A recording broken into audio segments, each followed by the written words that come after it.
Les from Delta. We are back and we are torture testing another handheld. This time I have the Fischer FMP 10. This is going to be indicative of all of your FMP style handhelds. Now, Fischer doesn't actually publish an IP rating for that, so we're going to have to kind of figure that out as we go and see what it will withstand. Now, we know that as far as dust intrusion things go, we have one which would be like a finger.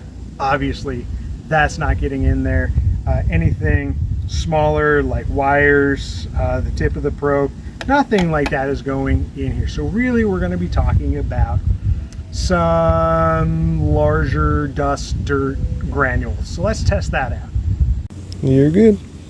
All right, so even though Fischer doesn't actually rate these as far as ingress protection goes, we do have this open USB port here on the side, and they do provide a handy little dust cover that just goes in like that and protects it. So I'm going to be testing it with that in there just to give it its best shot. So back into our little dust bin here. Taking the place of dirt today will be flour, just because we technically get a nice and regular particle size off of this. It's fairly fine as far as a grading goes, so we'll be able to see if anything gets in there. Even underneath this little protective panel here to keep you from pushing the buttons, we're not seeing a lot of flour or dust under there. And let's see, fairly hopeful nothing's going to be in this screw part. Yeah, and that's not surprising given how tight a connection that is. Let's see if anything actually got in the battery compartment. No dust or anything in the battery compartment. So right now I would say this is a fairly solid 4 as far as our first number goes. All right, so we know that it's going to keep out the flour, so now we're going to move it over to the powdered sugar test. Let's see how that does. And shake in there. And the powdered sugar sticks, but really doesn't even get in. I mean, you can see there's a nice line where that front protector piece is. Don't want to get sugar in there while I'm unplugging. Yeah, nothing.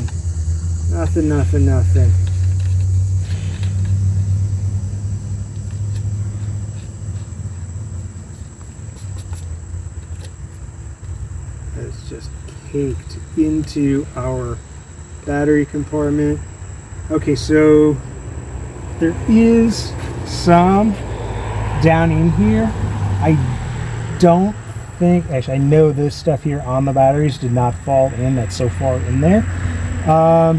So somewhere between a 4 and a 5 as far as our particle protection goes. Let's just, for the fun of it, let's pop this little guy out, see how that did.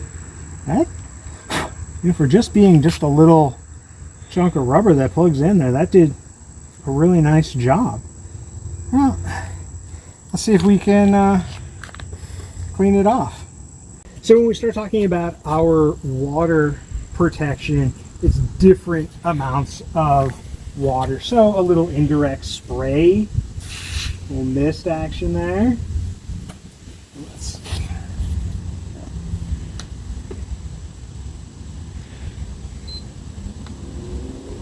Yeah, still turns on, still good. Not seeing any real water in there. Let's step it up to more of a shower. Again, not really drenching it like we did with the Elcometer. no water getting in there. We are starting to get our sugar and flour off. All right, let's step it up to the full soaking spray to clean it off.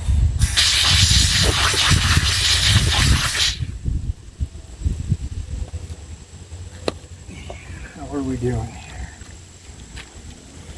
It's still on. Code's working.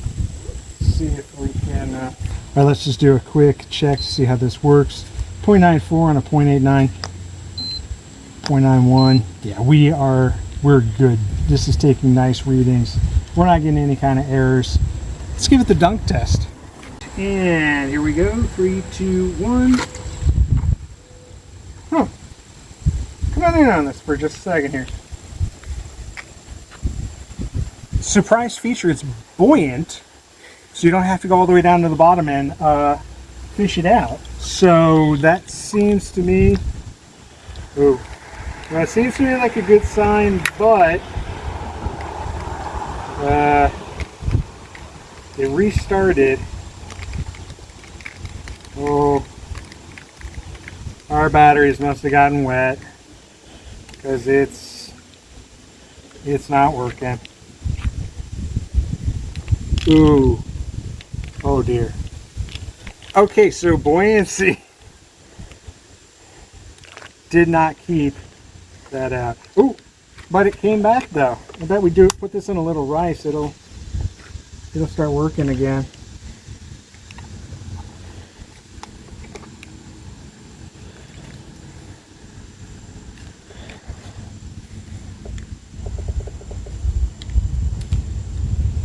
Okay, so lesson learned, do not dunk this in water. But in the meantime, I think we can still see how the case will hold up to drop. Okay, so we are going to start dropping this. The screen still doesn't want to turn on, it's still wet. But we will still be able to see any kind of physical damage that happens to it. And we're going to assume for right now that when it dries out, it's still going to work. So I have never dropped one of these before, so we're going to start at the bottom and work our way up. So all the way down here at 1 foot. Splashed, but anticlimactic there. 2 foot.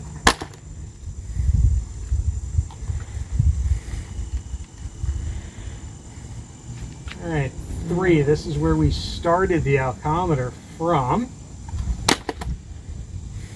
It seems to want to hold up from that height. All right, comes 4.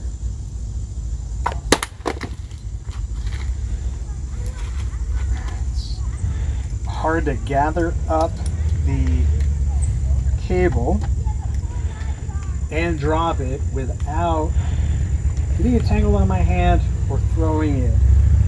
Comes 5.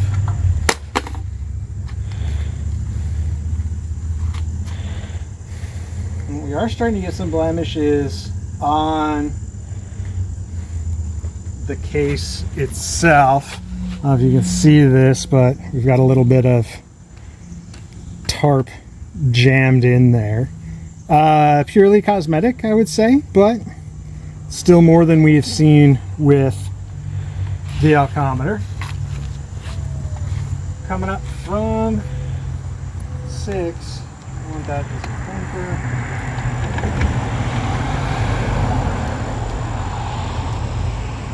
And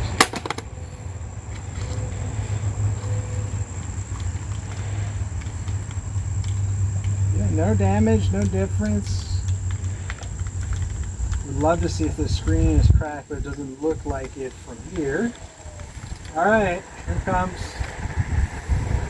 our 7 foot drop, which is the max here.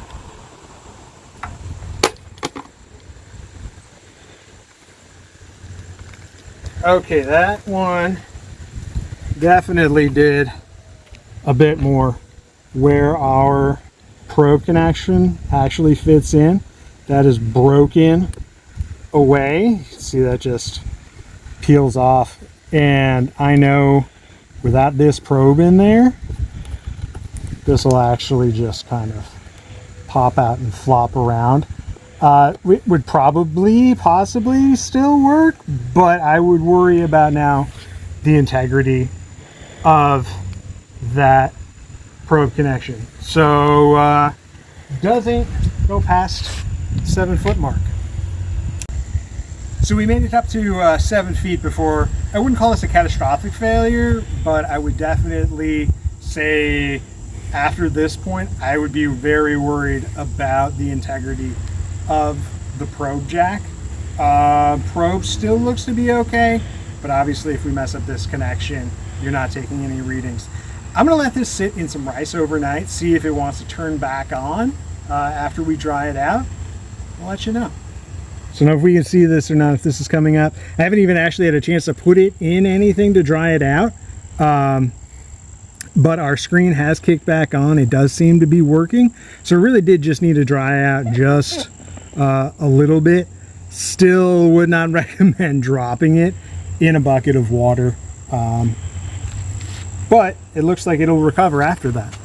All right, so we've had our Fischer hanging out here in the bin of rice, hopefully drying out a bit. Let's get in there and see if that actually worked. So there's our guy. Ooh, sounds like we got a little rice in it. There was a lot of water in the battery compartment, so I took the batteries out and the back off it. Now it's a maraca. Hey, Macarena.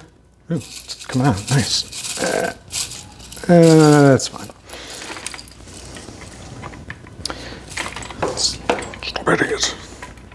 All right, battery cover and one Fischer probe.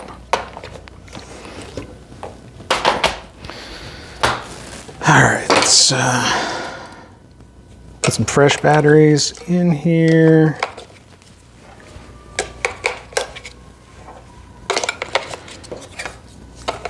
Cover.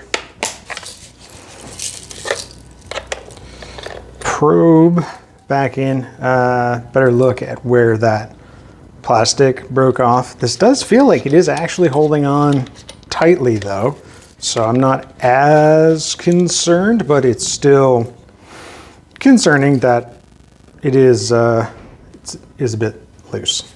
So let's see first off if we turn on.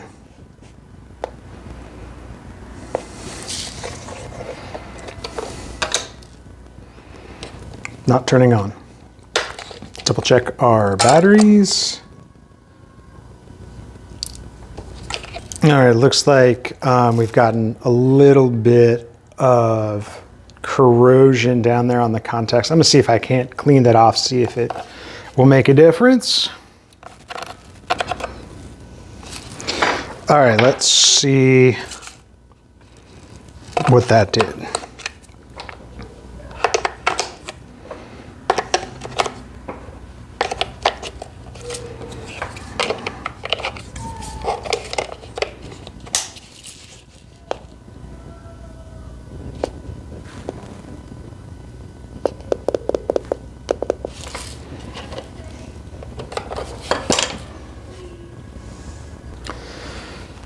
All right, well, I cleaned off the contacts in the back, even grabbed a couple different batteries just to make sure that the batteries we were using were good. And it looks like, at the very least, dropping your FMP in a bucket of water will kill it. So don't do that. Quick update, I did swap this probe out onto another working unit and it performed perfectly. So while the unit itself may not handle getting dunked in water, your probe might survive it. Les here, just wanted to thank you for stopping by. I know your time is really valuable, so I'm only going to take up a couple seconds of it. Just wanted you to know that there really are people here ready to help you. If you can't find what you're looking for here, you have the option of calling us, emailing us, or messaging us. Looking forward to hearing from you if you need any help.